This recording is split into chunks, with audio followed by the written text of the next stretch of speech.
everyone. How are you doing? This is Daryl GUBERMAN, CEO of GUBERMAN PMC LLC, a quality consulting firm here in Connecticut. As of August, will be open for since 2012. It's been a long road, so to speak, but nevertheless a very productive one, especially today. Today's video is an addition to a little tiny snippet I gave to you concerning OceanGate and that submarine and Mr. Rush, the CEO, who basically said F you to DNV-GL, which is related to DNV registrars. DNV-GL is for maritime certification, maritime evaluation.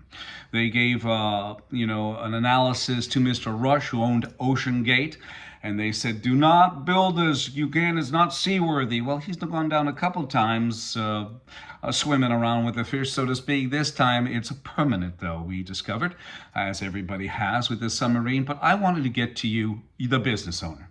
I wanted to get to you, the citizen, because we're tired of the bullshit of the American National Standards Institute, whose mantra since 2019, via their chairman, Rush Cheney, who called me up on the phone and said, half a nut, fuck you, because I opened up an impropriety with laboratory accreditation. To make matters worse, in 2017, you had under deposition the vice president of laboratory accreditation, Ms. Pamela Sale, who said in Texas that from one laboratory to another, there's variances. So you scratch your head and say, hold on a sec.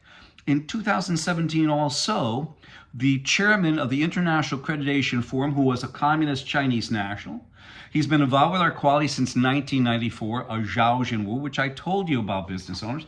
I've told you that time and time again about this whole situation concerning Zhao Jinwu being involved with our quality. He was also at the time the chief executive of the China National Accreditation Services in Beijing, China, no less.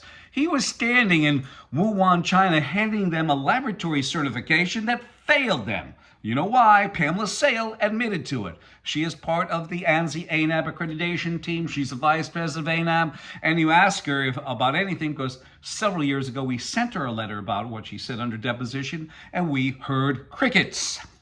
But let's get back to this. This video today is about OceanGate, like Pfizer, Johnson & Johnson, Boeing, of course, fudge documentation got caught by the FAA, which sits right over on ANSI's board, right over by Boeing. All use ANSI standards and skip quality processes, failures.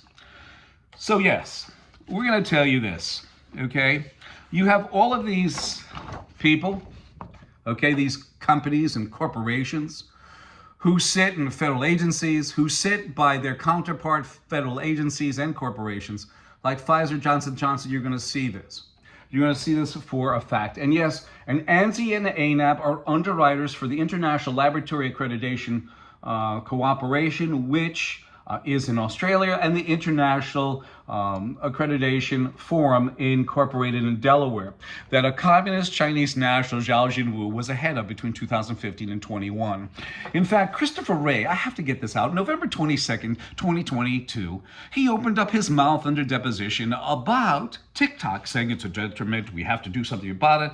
And I think our military, the commanding officer said, you got to take TikTok off your phone, you got to delete it and all the rest of that. Yeah, right. I bet you they still have it on their phone. Let's face facts.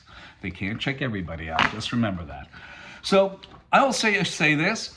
This is what an underwriter is. An underwriter is any party that evaluates and assumes another party's risk for a fee, which means this. ANAB, who in 2018 got purchased, or they were taken over by ANSI, so it's now ANSI-ANAB. They also sit on ANSI's board, right over by the FDA, right over by the CDC, NIH, Pfizer and Johnson & Johnson, etc., and Boeing. So many other federal agencies and corporations are on board. But let's get to the meat of the matter. Boeing. Boeing sits on ANSI's board. Boeing. Now, what we did here is Mr. Rush, OceanGate, did nothing more than follow the instructions and the guidance of ANSI, because who sits on ANSI is Boeing and Pfizer and Johnson & Johnson. We have them right here, and others, other corporations and federal agencies, and they all skip quality processes under the banner of ANSI-ANAB. For those of you who are ANAB accredited and supply material to Boeing that fudges documentation, what does that say about your parts? What's it say about your work that's going into a substandard aircraft because they're fudging documentation? It's saying that you're just as junky as they are, okay? And you'll say to me, no, that's not true. Oh, yes, it is. You put a good part into a bad part, especially one of those planes, you're done. And we will show you this. These are actual articles of my evidence for you, the business owner.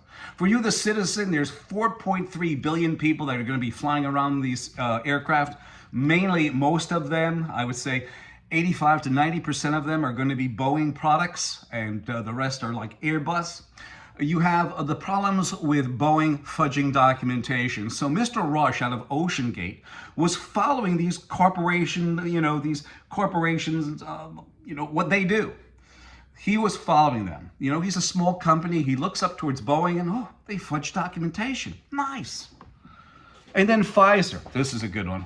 Pfizer also sits on ANSI's board, right over by the FDA, CDC. By the way, Boeing also sits by the FAA, who in 2009 succeeded inspection to them to build the 737 MAX and the 777, 787. They went like this. What else is new?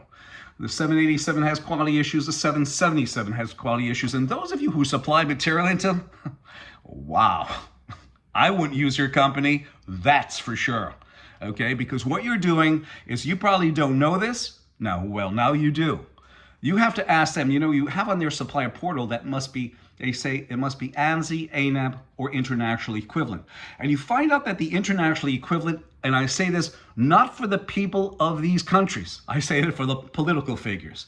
You have Pakistan and Iran who are equivalent in accreditation to ANAB. Yes, we have that data. Call me 203-556-1493 or Daryl, D-A-R-Y-L, TQRS at yahoo.com. And here you go. Pfizer. Take a good look at the first one. Pfizer skipped critical quality testing and cut corners on quality standards and documents, okay? Take a good look at that. And you stuck that in your arm. And in medical, because I've dealt in medical, if they have a recall, especially in the pharmaceutical arena, they sometimes test it and it looks good, go. But when it gets out to the market and you have people getting sick, up to including death, that's when they have a recall, business owners, my fellow citizens. You also have J&J sitting on ANSI's board that also, okay, here it is. J&J says batch of COVID vaccine failed quality check. Not clear how many. They took back 60 million vials. So what happened here is this, business owners, my fellow citizens, is you had Mr. Rush out of OceanGate, who built that submarine. You were just having him follow the lead, actually follow behind, so he was using them as their guidance. Because look, you've got 3 companies that sit on the Dalai Lama of accreditation. ANSI, the American National Standards Institute, and you also have ANAB sitting right over there that they use as their accreditation body. What do you want? They sit together. Birds of a feather fail together. And ILAC stands for its laboratory accreditation is compromised, and that's out of Australia. And the IAF, the International Accreditation Forum in Delaware, stands for it always fails. I've heard through the grapevine that they want to combine both of them into one organization. You know something? The old saying is that you can change the musicians, but the music is always the same. Failure, failure, failure. So Mr. Rush out of OceanGate was only following ANSI standards, as you can see, because you have Boeing, Pfizer, and Johnson & Johnson that don't do it. And they sit there and they push ANAB down companies' throats. And the old saying about Boeing, if it's Boeing, don't get going. And I hope with that quantity of people that are going to be flying around this summer, and they said this is just a rough overview of how many people are going to be traveling this summer. Good luck and God bless. Because when you have a company like Boeing who sits on ANSI's board, forcing ANAB, the American National Accrediting Board, who is owned by ANSI, down your throat. When you have Pfizer and Johnson & Johnson who skip quality processes and standards, There's something going on and it stinks. And those people who supply materials to Boeing, Pfizer, Johnson & Johnson, that's a shame. And the final thing I'm going to tell you too about Boeing is in 2002, they came out with a procurement document that stated that if you are AS9100 for aerospace certification, then you can send us your part. Here it is. Send it to us. We're not going to look at it anymore. Go send it to us. We'll put it on a plane. That's it. Is that quality? No, it's not. Fudging documentation is. Skipping quality processes and standards is. All under the banner of ANSI. And you know some ANSI-ANAB. And again, you have a chairman, Russ Cheney in 2019, who said half a nut, fuck you, on an audio. You can find that on my web, on my YouTube channel. And then you have Joe Battia, the CEO, and Jameson Carroll, their incompetent attorney, all approving it. And all those corporations and federal agencies, because Russ Cheney is the chairman, follow suit. All of them. From the Department of Commerce to the FBI, to Huawei, to Boeing, to Lockheed, for Pfizer and Johnson & Johnson, they all must say at board meetings, half a nut, fuck you. Listen, CEOs out there in those companies, save that for the golf course, not for your membership to ANSI. Terrible. 203-556-1493. I look forward to hearing from you.